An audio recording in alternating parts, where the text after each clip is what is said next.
Hi, welcome to episode 11 of the Dr. Rachel Show. One of the questions that I got from my last episode was, how do you show up for people who are struggling? And I love this question because to me that shows that there are people out there who just care, who want to help. So the first thing is, it's absolutely okay to ask people, hey, what do you need? How can I help you? How do I show up for you? The caveat to that though is you might not receive a response from that person, or they might not know what they need. And a lot of times when people experience a tragedy or a stressful situation, especially if it's traumatic, they're just trying to put out fires and try to survive. So don't take it personally if you ask the person how you can help them and they're not really sure how to respond, or you don't receive a response. I look at problem solving. I like to approach it from a global perspective first, and then I like to zone in. So what I mean by that is, when you think about a person who's struggling, first think about universal needs. Everybody's got to eat, right? So one thing you can do is send the person a meal or bring them a meal. I like to send frozen meals typically, because if the person has a bunch of, casseroles sitting out, and they can just pop whatever in the freezer and thaw it out later whenever they want it. And that might be months from now. So think about maybe sending somebody food. What else does everybody need? Money. I wish that we didn't, but we do.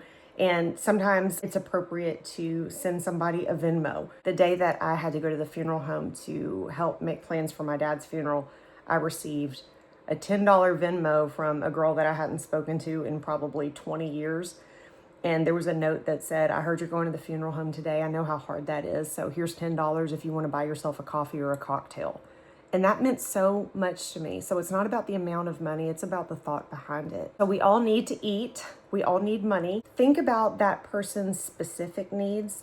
Do they have small children? Maybe you can offer to provide childcare while the person goes to a chemo appointment with their loved one, or they make funeral plans. They have people coming in from out of town. You could offer to host some of them in your home. You could offer to provide transportation to and from the airport. We had some close family friends show up with a laundry basket full of milk and orange juice and cereal and stuff to make sandwiches. And they just stocked the fridge for all the out-of-town company that I was hosting.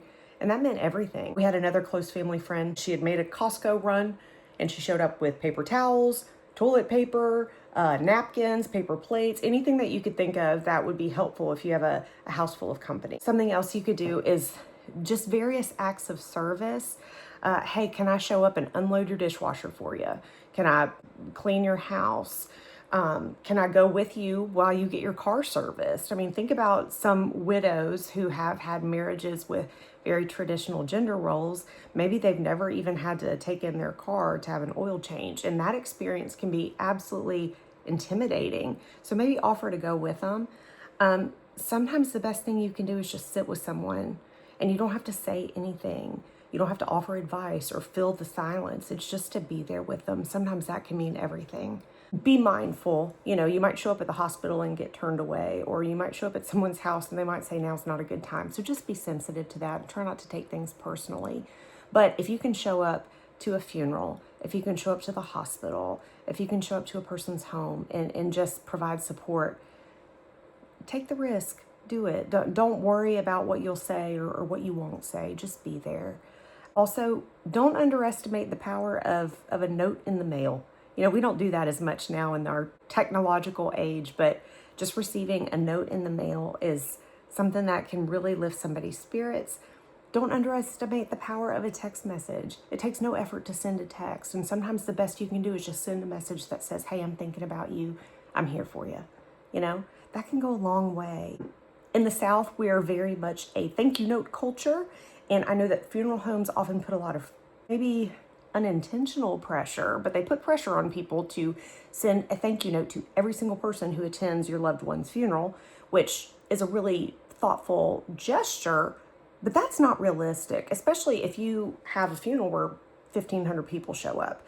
So my mother-in-law actually taught me something that I thought was really nice. And she said she saw at a funeral somebody had written in the guest registry, hey, here's my name. Please don't send a thank you note. How thoughtful. You are just already relieving stress for the person who's having to handle postmortem affairs. So anyway, I think acts of kindness are never in vain. So if there's something on your heart that you feel like you need to do for a person that is going to show them kindness, just do it. Just do it. Don't think twice about it. And just know that there's no act of kindness that's too small. I hope this is helpful, and I look forward to seeing y'all next time. You guys take care.